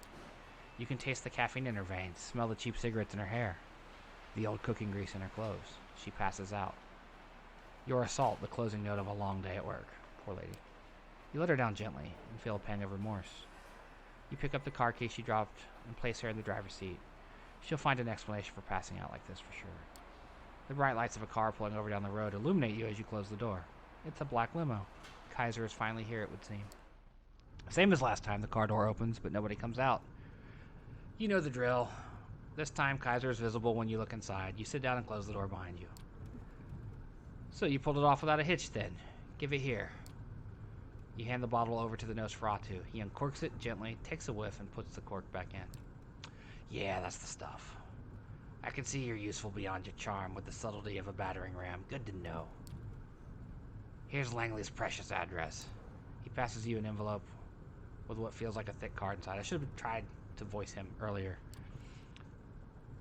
Thank you, Mr. Kaiser. Yeah. I'll send Jackie over if I need anything else from you. How about that? Time for you to get out now. He waves you out of the car with an envelope in hand. You get out and back into the torn asphalt and decrepit surroundings. The limo slowly drives away. Finally, you can return to Sophie and bring her what she wanted. Gregory lets you in. You hear a shrill, unpleasant laugh, and you realize Sophie's having a guest over. He's the man from Elysium, the one with the glasses and the good taste in suits. You haven't the chance to talk to him. You didn't have the chance to talk to him last you saw him. Ah, Lorelei, so glad to see you. Tell me, did the two of you previously meet? The man doesn't wait for you to answer. He approaches you with an energetic, almost dance-like step and puts out his hand. Thomas Otoro. I've heard about you. Pleasure. Thomas is a great source of gossip and an excellent conversationalist. I also have the prince's ear, which is the primary reason dear Miss Langley wishes to speak with me tonight. Good gossip, even coming from me, isn't nearly as valued. Sad. Sophie is taken aback by the man's direct comment, but smiles politely. The awkward atmosphere is broken again by the guest's grating laugh. I kid, of course I kid. Well, I was about to leave anyway, so I'll leave you to it. You two to it. Good night, Sophie. Lorelei. Greggy boy. Sophie's driver opens the door for Arturo, and the guest steps out with a single wave of his hand towards his host and you. The door closes. So what's his deal? Same as everyone. Position, power, influence. Thomas has clout in court and access to many juicy details on everyone from the prince to the lowliest primogen. It's useful to have him on your side, even if his eccentricity requires some patience. Speaking of patience, you've been putting mine to the test lately. Did you manage to contact Kaiser and acquire what I asked for? Yes, I have it, but the data you offered was old news to him. I had to do another job for him before he would give me this card. She retrieves the envelope from you. I'm sure he did. I do hope it wasn't too much of an inconvenience. He made me go on an entirely separate escapade to retrieve a bottle of wine from a store in Nolita. I had to use code phrases and whatnot. Wine shop, code phrases. That degenerate pest. She's visibly agitated, but calms down and smiles at you. Don't worry about it. I'll make sure whatever Kaiser had you do, it'll blow over. She opens the envelope and looks at the card. You notice the same lettering you saw on Kaiser's note from before, but can't see the details. Her eyes widen. Yes! Excellent! I need to call in some favors. I will be busy for the next few nights. You have my permission to show some initiative, my dear Charge. I will contact you soon. With that, Sophie ushers you outside, and you are left to do with the rest of the night's hours as you like. Let us meet the Jezebel's Childer. You make your way through the Grand Army Plaza, passing the Soldiers and Sailors Memorial Arch. You can't help but feel a tinge of nostalgia as you picture the place as you've seen it countless times, in broad daylight, teeming with life. You quietly get over it and pass through the northwest gate into Prospect Park. The park is its usual maze of unkempt foliage and dimly lit alleys. Silence hangs in the air, as it would at this time of night, and there doesn't appear to be any sign of kindred presence. You start to suspect Langley's sources fed her a bunch of bullshit, but you're not willing to give up just yet. As you ponder your options, you hear footsteps coming from behind a line of trees. Quick, but evenly paced, most likely a late-night jogger. No vampire would take kindly to you feeding in their domain, but then again, perhaps you can kill two birds with one stone. You head south, delving deeper into the less frequented section of the park. Passing a babbling stream, you make your way into the ravine. Home to some of the oldest trees in the park, it's the place to go when you want to get away from the crowd and enjoy some one-on-one time with nature. And that's during the day. At night, it's bound to be a gangrel's delight. Making your way through the brush, you come across a rocky crevice hidden behind a wobbly chain-link fence. You leap over the fence in a single bound, trying to land as quietly as kindredly possible. The crevice looks deep enough for you to think twice about jumping in. Instead, you peer into the darkness below, listening intently. In a split second, the air by the side of your head swirls like a vortex. Driven by sheer instinct, you lean back just as 5 finger-shaped razors cut through the darkness, missing your face by an inch. A clawed shadow jumps back a few paces, preparing to correct its mistake. You catch a glimpse of the assailant. Looks pretty animalistic, all right, but he's not the one you're looking for. For starters, he's a he. Just as he's about to lunge at you, a snarl resounds from the bushes nearby, stopping your foe in their tracks. Out of the shadows emerges a young woman, baring her teeth ever so slightly. She walks over, calmly, her eyes fixed on your assailant. Her presence is enough to make him reconsider attacking you, but not to withdraw completely. He glances over to her, puffing up his chest. Stay out of it, Tam. I smelled her first. Tam, how about that? She raises an eyebrow, but remains silent. Her compatriot turns back towards you. You shouldn't have come here, girlie. I'm gonna fuck you up so bad you'll be wearing your tongue like a fucking necklace. Tamika looks at you, expectantly. Your eyes find his and your words become imperatives, grasping your victim's mind like a vice. You're getting ahead of yourself, little doggy. Go on now, get. Noticing what is happening, Tamika looks at you with anger and disbelief. Her friend staggers and shifts his weight, barely managing to stay on his feet. Fighting against the strain, he sinks his claws into the back of his head. A few drops of blood trickle from his nose. You Ventru bitch! I'll rip off your tits and feed him to you. A fierce growl echoes across the alley, stopping the savage in his tracks. Tamika walks over to her comrade, her fangs glistening in the dim lamplight. She puts her hand on the side of his head, caressing his hair and tugging at his ear, as if she was scolding a puppy. She leans over and speaks in a voice that's firm, yet oddly affectionate. It's okay, Raoul. I'll handle it from here. The male Gangrel looks at her with a mix of timidity and resentment. Then he turns back towards you.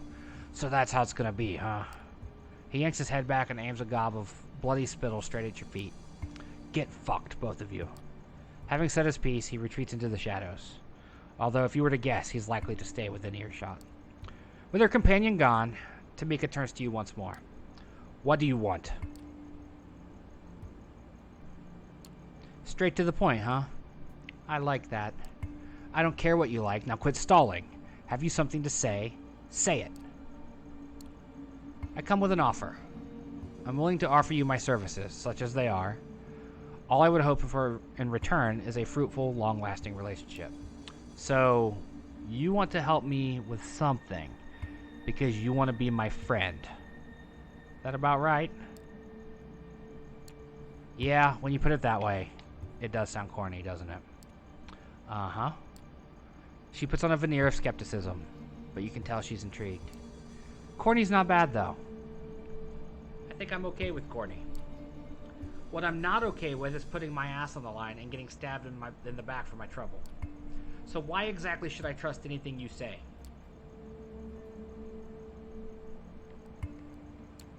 Her expression sours in an instant. For a moment there, you almost had me fooled. I should have known better.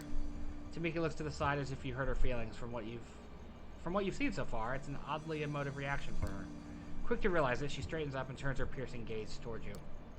We have nothing more to talk about. Look, clearly we started off on the wrong foot. Yes, you did. Now leave. I will only ask once. And with that, you take your leave. Aw, we failed with her. And with that, you take your leave. You know better than to argue with a scorned gangrel. Still, you can't help but feel a tinge of regret. This could have been the beginning of a beautiful friendship. Alright, so we lost one. We didn't get everybody.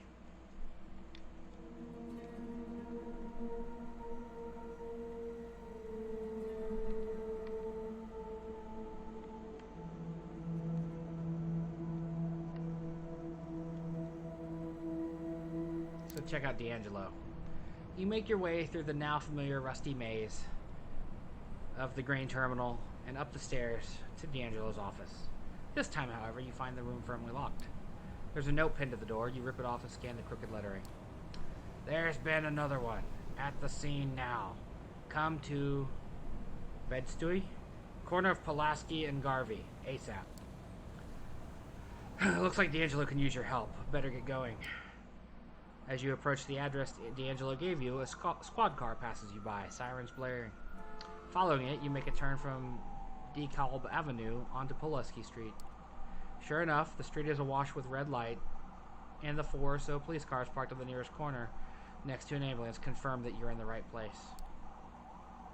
You move closer to what appears to be a New York's finest convention, looking around in the hopes of spotting a familiar, if not altogether pleasant face. No such luck.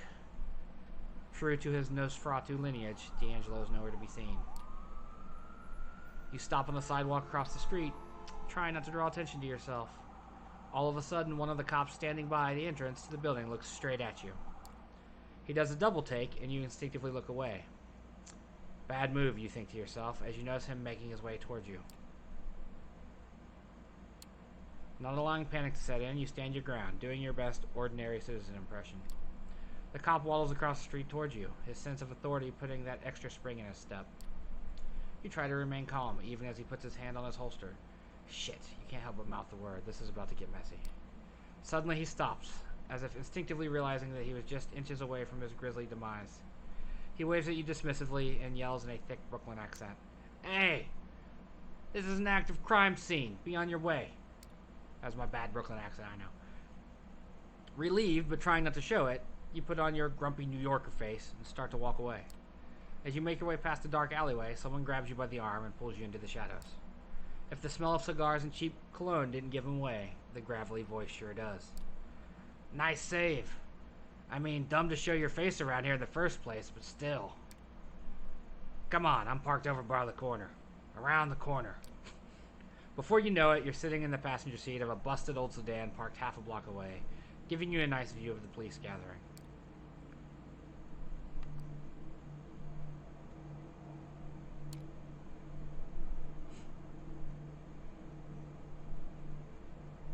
Why don't I talk to them? I might convince them to let us in. He gives you a look as if you just let rip a massive fart. Right. Look, kid. It's not that I don't trust you. But how about we give that raw animal magnetism of yours a dry run, huh? Pretend I'm one of those cops guarding the entrance. Convince me to let you in.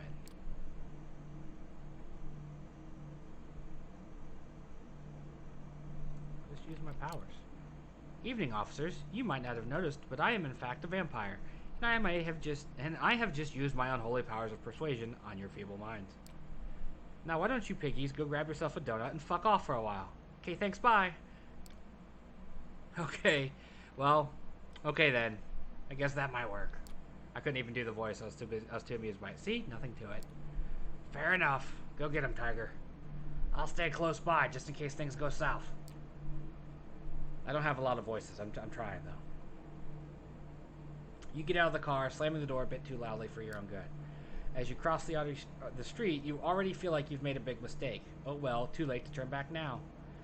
Might as well give it your best shot. As you approach the cops, your whole body tenses up. It's funny that this would make you nervous, considering all you've seen these past few nights, and yet it does. The two officers seem to be engaged in a heated debate regarding last night's Mets game. You stop just a few steps away and open your mouth. Whatever's about to come out, it better be good.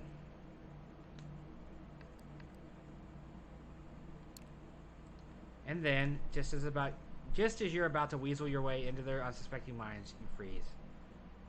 One of the cops notices you and gives you a slight nod. Yeah, hey, if you're going in, make sure you stay away from 209, active crime scene, you know. And with that, they get back to arguing whether or not the umpire was bought and paid for or not.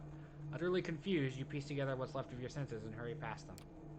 Inside the building, D'Angelo stands in the hallway dumbfounded. As you open your mouth, he stops you with a gesture. Don't even talk to me right now. In awkward silence, you both make your way up to the second floor.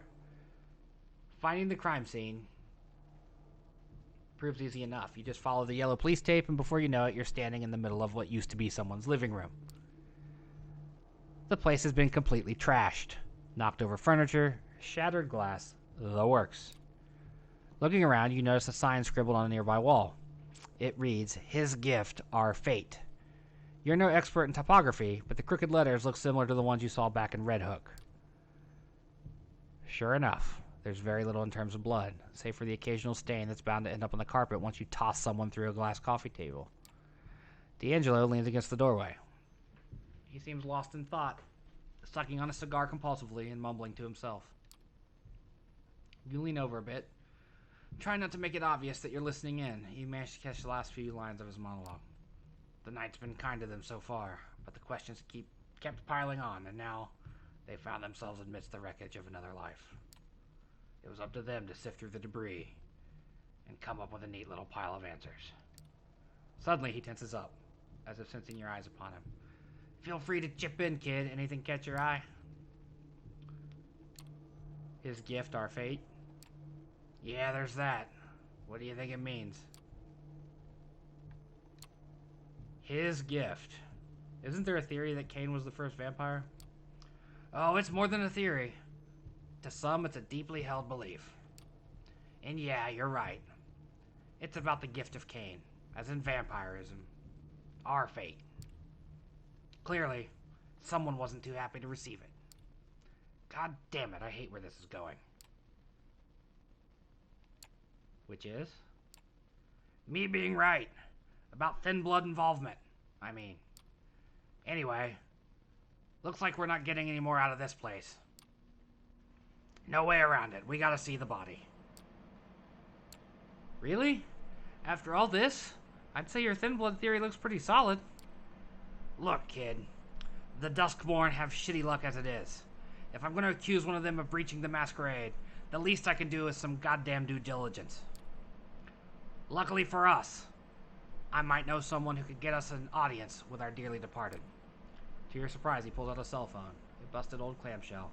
He flips it open and spends a good minute browsing through the contacts, muttering to himself. Finally, he makes a call. Hey, you know who this is.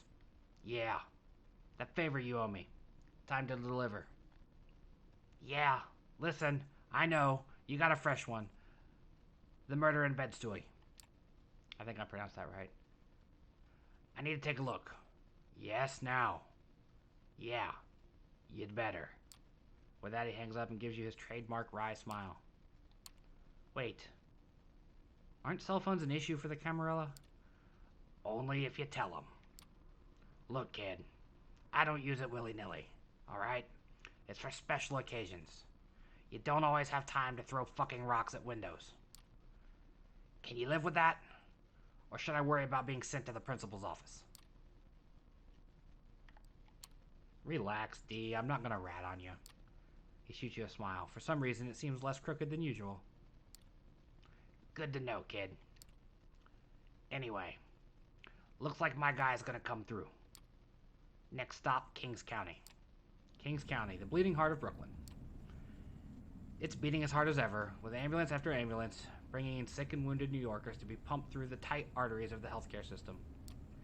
It's a dangerous place for a kindred to show their face, incessantly crowded and full of people who specialize in noticing all sorts of physical afflictions, especially the sort that make up the very essence of a vampire's existence. For instance, death. Thankfully, your business here tonight keeps you away from the hectic human hive of the ER. Instead, you follow D'Angelo to a relatively quiet part of the underground parking lot that's closest to your current point of interest, the Kings County morgue. Having found yourself a convenient and suitably unlit spot near the hospital wall, you wait patiently for D'Angelo's contact to appear. Every now and then, you glance over at the undead gumshoe, as if to make sure his moldy mug isn't showing any signs of worry. It isn't, or at least he's very good at hiding it. Finally, after 30 minutes or so, a lone figure emerges from a side entrance. As the human-shaped shadow walks by, you're quick to recognize him as the EMT you saw back at the murder site. Clearly nervous, the 20-something-year-old redhead can't seem to help but look back and make sure no one's following him. Finally, he stops, lights a cigarette, without even looking your directions. He takes a puff and exclaims, seemingly to no one in particular, "Room 112. You got 20 minutes." D'Angelo speaks without looking at you. "That's our cue." You follow the fanged detective through the same door the EMT walked out of. Luckily, this wing of the hospital seems unusually empty. Still, the confidence with which D'Angelo makes his way through the white and green corridors makes it clear he's been here before. Finally, he stops in front of one of the doors, room 112. That's your stop. The room is small, with only one oversized freezer by the wall and a single slab mounted in its center. Sure enough, the body of a middle-aged man is splayed out on the steel surface. Even for a dead man, he seems unnaturally pale. Extreme blood loss will do that to you. Try as you might, you can't help but look at the man's face. His features twisted in abject horror. This was not a peaceful death. Looking closely, you notice two small puncture wounds on the victim's neck. If ever there was a clear sign of a vampire attack, you've yet to see it. Looking over at D'Angelo, you notice his lips moving in familiar fashion. He's narrating again. Before he can utter an intelligible word, you cut in with a remark. "Sucked dry, just like the last one." "Yeah. I'm guessing you noticed the teeth marks as well." He points at the two barely visible marks on the victim's neck. "Dead giveaway." Fuck. As if on cue, the door swings open. A tired-looking man with a stethoscope around his neck walks in. With his eyes fixed on his clipboard, he doesn't appear to notice you. Yet. Just as you open your mouth, desperately trying to come up with an excuse as to why you're here, D'Angelo turns into a blur of shadows and flannel. Next thing you know, he's hovering over the doctor's limp body. The gulping sound you hear confirms your suspicion. He took the opportunity to feed. Once he's done, he turned his crooked mug towards you, his stumpy fangs still dripping with blood. His smile is very red and very unnerving. "What can I say, kid? Sometimes you just go with your gut. Now come on, let's get out of here. Time to pay our dear Primogen another visit." Robert Larson's home looks about the same as last time. No added security, no angry dogs prowling the yard. It appears that the thin-blood Primogen would rather risk another visit from his old pal D'Angelo than to arouse suspicion of his family and neighbors. Which is good, considering what he's about to get. Sure enough, the light in Larson's study is on, and you even catch a glimpse of the man himself shuffling around the room. You look over to D'Angelo, wondering how you're going to get Larson's attention this time. Without a single word, D'Angelo walks over to a nearby street lamp and leans against it, making sure he's visible to any and all who happen to look. Looks like the time for subtlety is over. It only takes a couple of minutes for Larson to take notice. You see him lean against the window and storm out of the room. In a mere seconds, he's in front He's out in front and in D'Angelo's face. Listen to me, you moldy fuck. I've had just about enough of your shit. You want to pester me? Fine, but leave my family out of it. For a moment, D'Angelo just stands there motionless, allowing Larson to get his frustrations out. Suddenly, he grabs the thin blood by the collar and lifts him off the ground and smashes his back against the lamppost. Are you finished? All right. Now you listen. Listen to me, and you listen good. You think I'm enjoying this? You think I like to be jerked around? You think I got nothing better to do than hang around this little puppet theater you've made for yourself? Now either you give me a lead I can follow, or I'll start remembering things you'd rather forget. For the first time since you met him, Larson's looked speechless, his eyes wide with fear. He can only mutter under his breath. You wouldn't dare. Try me. Cue awkward silence. You stand there, shifting your eyes from one vampire to the other. Guess it's time to either press the advantage or play the good cop.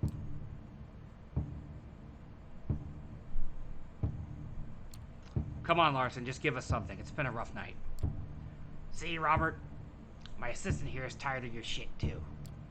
So what's it gonna be? If you want my help, put me the fuck down. Put me the fuck down. With his feet back on the ground, Larson straightens his collar in a faint attempt at preserving some shred of dignity. There's a place in Manhattan, Lower East Side. One of the few places in the city where my people can find shelter. Yeah, I know it. If you go there right now, you might find what you're looking for. D'Angelo stares at him for a moment, just long enough to make it uncomfortable. We'd better. Finally, D'Angelo loosens his grip. You both watch Larson limp back into the house, looking over his shoulder, like he's going to tell the teacher on you. You look to your partner, meaning to ask what that whole things you'd rather forget deal was, as if sensing your curiosity. D'Angelo cuts in with a preemptive mutter. Come on. We got what we came for. As you reach the address Larson gave you, you find yourselves standing in front of what looks like an old garage. On the outside, the place looks as uninteresting as it gets. You'd think it's abandoned, if not for the few barely working lights illuminating the shabby facade. Once you're inside, however, if ever there was a place being called a wretched hive of scum and villainy, this is probably it. The room is littered with drunks and crackheads, human and thin blood alike, their minds lost in their cruel little world, their bodies splayed out across the floor. D'Angelo leans over and whispers into your ear. I'll cover the back door. You stay near the front. Let's look around and see what we can find. Before you can ask exactly what you're supposed to be looking for, D'Angelo disappears into the shadows. Doing your best to blend in with the crowd, which is fairly difficult considering your upright position, you slowly make your way across the large room. Not really knowing what you're looking for, you focus on the details. A knowing smirk, a hateful stare, anything that looks even the slightest bit suspicious. After a dozen or so empty stares, you're almost ready to give up, when suddenly something catches your eye. A young, skinny woman hunched in the corner of the room. She gives you a bewildered look, a 1,000-yard stare that tells you, beyond a shadow of a doubt, it's her. As you walk towards her, D'Angelo emerges from the shadows right next to you. Nice catch. He kneels down beside her. You can tell he's trying to sound as comforting as possible, but with his gravelly timbre, it's not really working out. Hey, it's okay. We're not here to hurt you. We just want to talk. No, don't talk. Too loud. She seems halfway out of it. Like the lights are on, but whoever's inside stumbling around after one hell of a bender. All right. You like quiet? Got it. Can you give me your name? Sana. That's what he called me. Suddenly, you hear the door swing open behind you. Even though the night is fairly warm, a cold chill runs down your spine. You look towards the entrance. There's a woman standing there. Something about her just screams kindred. Even though she's comically overdressed for the situation, somehow, you don't feel like cracking a smile. Whoever she is, you can tell she means business. She starts making her way to the back of the room, not making any effort to sidestep any of the junkies and drunks. They all know well enough to get out of her way. Acting out of bravery or sheer stupidity, you walk up to her. She looks at you as if you were something she just scraped off her shoe. You smile nervously, without even knowing it. As soon as you open your mouth, her hand shoots out, grabbing you by the throat. I was going to say cover your mouth, but she grabs you by the throat. The woman looks at you, tilting her head, as if examining a curious species of insect. Suddenly, her eyes shift, as she notices something behind you. Her face turns from disgusted curiosity to sheer annoyance. You. Hey, Val. That's my assistant you got there. Do you mind? She rolls her eyes. You feel the grip on your neck loosen, and you awkwardly fall to your feet. She makes her way towards D'Angelo, pushing you aside like a rag doll. Where is she? You're gonna have to be a bit more specific, darling. Don't play coy, Guinea. The Manslayer. I know she's here. A blood hunt has begun. By order of the prince herself. The girl is to meet her final death. Hold your horses, honey. I'm conducting an investigation under the auspices of the sheriff. That counts for something, too. Look, sweetie. I'm not here for some clit measuring contest. You want this to get ugly? Be my guest. Otherwise, I suggest you step aside and let me do my job. By all means. He steps aside in a comically exaggerated fashion. I kind of imagine like this. You look at the corner where you last saw Sana, but find no trace of the girl. Well, I'll be. I could swear she was just here. Valerie looks at D'Angelo. She smiles softly, but you can tell she's trying very hard not to rip his head off. You'll regret this. Story of my life. Without another word, she turns on her heel and storms out. D'Angelo waves his hand in your general direction. I should probably read the whole thing before I wave goodbye. No, come here. Come here. Come on, kid. Let's get out of this shithole. As you emerge from said shithole, you feel the cool night breeze caress your face. It's soothing, and almost makes you forget how shitty the last few hours have been. Almost. Okay, kid. I know you've got questions, but it's getting early, and I don't feel like having a Q&A session right now. For now, you get one question. Make it count. Valerie, huh? So who the hell is she? She's a scourge, kid. Part enforcer, part assassin, all around pain in the ass. If she finds that girl before we do, we'll never find out why she did what she did. And before you ask, yes, we've run into each other in the past. No, I don't feel like talking about it. Alright, kid? I don't know about you, but I'm turning in. I'll figure some stuff out and keep looking for our girl. Feel free to swing by the office in a night or two. And with that, he stumbles off into the distance, not even bothering to keep to the shadows. Can't say you blame him. It really has been a rough night. Ooh, we get to do more. Let's visit our multiple personality lady, Hope. When you get to the internet cafe, Hope is already waiting out front. The sight catches you off guard. A part of you suspected that she might be more of a shut-in. My haven is my castle type. Perfect timing. We need to go for a ride. Get in, get in, get in. I'm not going to do multiple voices for her. Who? Talking as, tried to talk like, the other guy.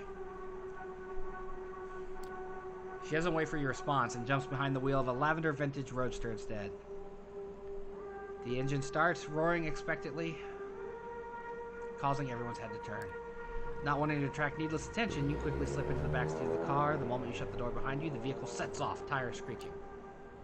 Sorry for not bringing you up to speed first, but hey, this is New York City. Everyone's always in a rush.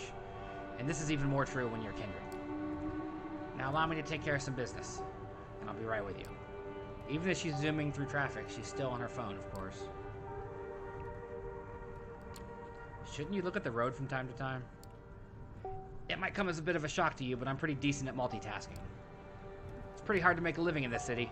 You gotta be on the top of your game at all times. Might as well explain my business plan to you while I'm at it.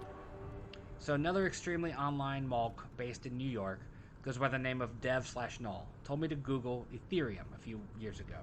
That's how I got into Bitcoin. And I found a new religion.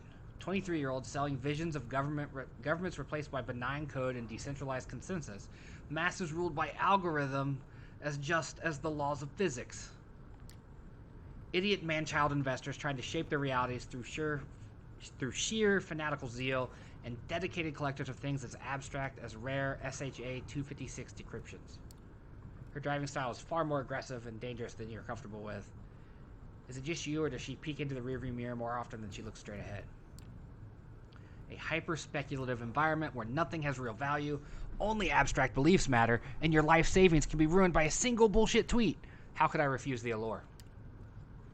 I started buying low and selling high on a variety of shady 24/7 exchanges that allowed me with 100 times leverage, as in they'd lend me 100 times the capital as I could bet with.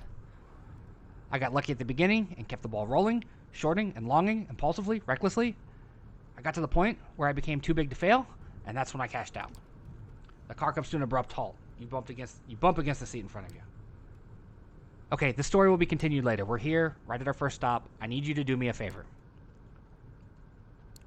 We're where exactly? I'm meeting a guy here. Well, you are, but I'll lend one of my handles to you for a minute. See the weird guy in the Yankees cap standing around the corner? Approach him, tell him you're young, hot, petite. I'm just going to say young, hot, petite. And take the phone he gives you and bring it here. Get going, honey. It's illegal to park here. You jump out of the car, approach the man. Hope is pointed out. Not a lot you can tell about him based on his appearance, aside from the fact that he seems pretty shady. The guy assumes a comically threatening pose as you approach him. The hell do you want? I'm young, hot, petite. Oh, gotta admit, I have no idea what whatever meant. So I had to make sure. I was about to Google it, you know. He takes the phone out of his pocket and covertly passes it to you. I hate not being able to pronounce words. Everything has been prepared and preloaded according to your instructions. Should take about 2 minutes to transfer the data. Now get out of here. The man walks away with an exaggerated hip-hop gait. Jump back into the Hope's car. She immediately steps on the gas. You got the phone? You're the best. Pass it to me, please. She connects the two smartphones using a cable and begins some sort of data transfer. Looks like it's an identical model. After a minute or so, the process is complete. All right. Goodbye, lovely. You've served me well. I knew she was going to throw her phone out the window. Hope opens the car window, grabs her old phone. You're not expert enough to recognize the exact model, but it's definitely like it looked like it had a $800 price tag slapped on it, and tosses it out the window. Surprised, you look behind you and see a car in the opposite lane run over the abandoned device. Hope notices your quizzical look. I've been needing a lot of burner phones lately, and I'm not going to use some cheap piece of shit, so it's a pretty expensive necessity. Intersection, red light. She takes advantage of the moment to shoot a driving selfie that strategically excludes her face and uploaded it to Instagram. You notice her handle there is... So it's Versace Beauty, but misspelled Versace. Now, I was telling you a story. Cashing out. Right. At some point towards the end of 2017, I had become convinced I needed to cash out. There was no way the bubble was going to last forever. I always knew there would be no grapes of wrath for the cryptocurrency era. It would have to be a series of profoundly antisocial, disconnected events. The whole crypto culture was a decentralized church of lone millennials who rejected all established modern values and kept atoning for the original sin of not buying Bitcoin back in 2013. Another abrupt last-second turn, you are pressed against the window. What the hell is it with her driving style? Bet a life you never wanted to live anyway, and get a chance to win a priceless pile of nothing. Untether yourself from all worldly desires. Find joy in suicidal ideation. To this day, money holds no real value for me. It's as abstract as a video game score, a bunch of numbers on the screen. This joyless world changed me forever. I knew I had to escape. So I took my piles of fictional dollars to a new arena, elite New York City social circles. Not because I wanted to scam them and make more, but because I wanted to finally have some goddamn fun. I mean, of course I had to scam them in the process, but it was only in service of becoming something more than a star, a constellation. Another abrupt stop, this time next to the entrance of a shifty-looking back alley. All right, friend, this time you're leaky gut syndrome. Whistleblower extraordinaire. Whenever a press sneak fuck wants a leak, you've got it. Got it? Sorry for putting you out there in my place, but I only personally contact people as a last resort. It gets harder to protect my identity each time I show my face. And since I've got you, our man is waiting for you in this back alley. He's paying back a favor with a flash drive containing crucial information we need to stay safe in this city. Retrieve it. I will circle the area, make sure we're not in danger right now. When you're done, get back here and I'll pick you up. Everything clear? Good. You exit the car, see it drive away in a hurry, you head into the narrow passageway. Sure enough, there's a man waiting for you at the end of the back street, unshaven, wearing wrinkled clothes with a nervous eye. Tick. He looks even dodgier than the last guy you met. When you approach, he gives you a mean look. You lost or something? I'm leaky gut syndrome. You said you've got a little something that might interest me. Of course, straight to the point, aren't you? All right, then. Clumsily, he produces a USB stick from his front pocket. Here you go. And holds it before your face. When you reach out to take it, he pulls his hand back and gives you a sly grin. Getting all this data was risky, you know. Miss Montgomery is an unusually secretive person. Digging up dirt on her took more effort than I expected. Effort that should be rewarded, I think. The more you ask around about her, the more you expect a letter saying, give up your inquiries which are completely useless, at your doorstep. Perhaps attached to a severed cat head. You catch my drift? The secrecy surrounding her screams, friends in high places, brave new world order, Illuminati shit, you know? It makes me think I deserve some sort of hazard pay.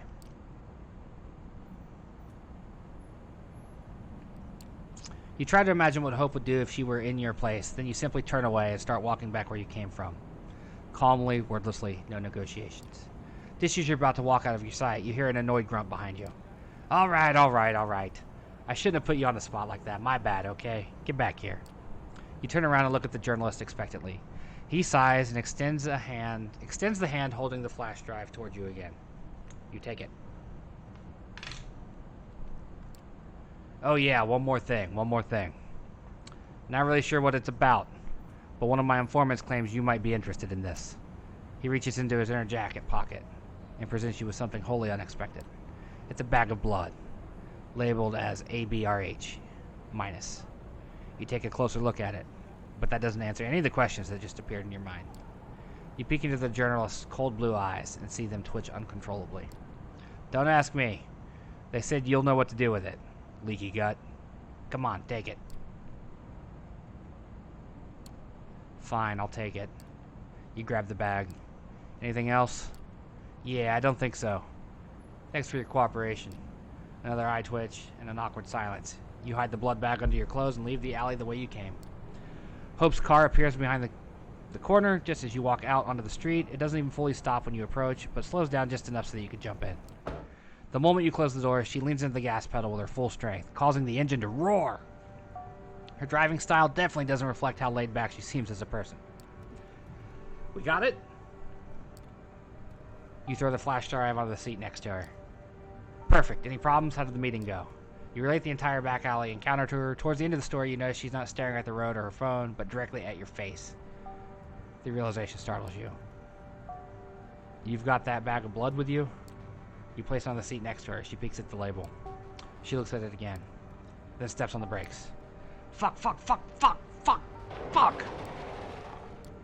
I'm okay. She grabs both the bag and the flash drive you've obtained and throws them out the window. Looks like that's her favorite method of taking care of problems. That bag was a message. AB negative used to be my blood type. It's the rarest one, found in less than 1% of the United States population. Glad you didn't drink it. Who knows what they've done to the bag. Some New York City vets can tell you wild stories about using irradiated blood to locate and kill other kindred. Seriously, glad I didn't drink from him. Better safe than sorry, yeah. Still, I wonder if they would have done anything to his blood. That would have been some kind of 5-dimensional chess move. But yeah, this contact is compromised and needs to be cut off. Goodbye, my journalist frenemy, and goodbye, dear leaky gut syndrome. You've both outlived your usefulness. After a brief period of hesitation, she deletes the whistleblower extraordinaire account and sighs. Another one bites the dust. I've got another story to finish. I was talking about Bitcoin, and then where did I stop? Becoming a constellation? Oh, right. You know who saw the real face of the city? Anna Delvey. Ever heard of her? A Russian working-class girl born as Anna Sorokin, moved to New York in 2013, convinced everyone that she was this insanely rich trust fund kid, a wealthy German heiress. Manhattan elites totally fell for it, and they bought it for years while she swindled them. She only got arrested in 2017 after having stolen almost $300,000. Sorokin created her Delvey persona out of thin air and convinced everyone that she was going to set up an art fund and kept tasting all of life's finest pleasures while being basically broke. She even made up a fake family financial advisor and then killed him off when he became a liability. And apparently, most of her rich victims never admitted to being scammed out of shame. By now, you're sure the way she scrutinizes her surroundings, her reckless driving, she's trying to escape somebody. Now Delvey is locked up with murderers and Rikers, writing her memoirs, apparently picking a lot of fights. Bless her heart, she'll forever be an inspiration. But I have more advantages than she ever did. I have my own considerable funds, and I can rely on many more made-up people than just some old-ass financial advisor. A whole bunch of fake content creators and influencers that every rich dumbass wants to get in touch with and collaborate makes it super easy to earn more money than I invest. You've seen it firsthand, both as a deceiver and the deceived. It's a city of illusions. Make non-existent money, come up with a fictional status, play nonsensical Camarilla games, and one day you might just find yourself at the top. All right, we're reaching our last stop. You look around. You're coming up on a parking garage. You're going to take an elevator to the 70th floor. Give the masked man you made at the front of the door this memory card. It contains a art house movie I've made. What do you mean by art house? You've seen me rehearse it in my haven. You know what I mean. You didn't think I was doing that just for show, did you? I found some filthy rich Manhattan pervs who pay a fortune for a convincing vampire cam show. I don't need money. But their IT industry connections gave me an idea. When we give them the memory card, we'll gain access to tech that should allow us to take on my biggest enemy in the city. So your nickname this time is going to be a Crash. You are momentarily dazed and can't immediately understand what happened. The first thing you know for sure is, if you were still a normal human being, you'd be dead for sure. You replay the last few seconds in your head. The other car appeared out of nowhere and crashed into Hope's vehicle at maximum speed it was able to achieve in this closed-off space. The driver has already managed to kick open the mangled door next to him and stumble out of his seat. Now he wordlessly approaches the trunk and takes a large caliber silenced pistol out of it. He starts approaching the lavender wreck of Hope's car, obviously ready to finish the job that he started. You have to be fast and violent if you were him now.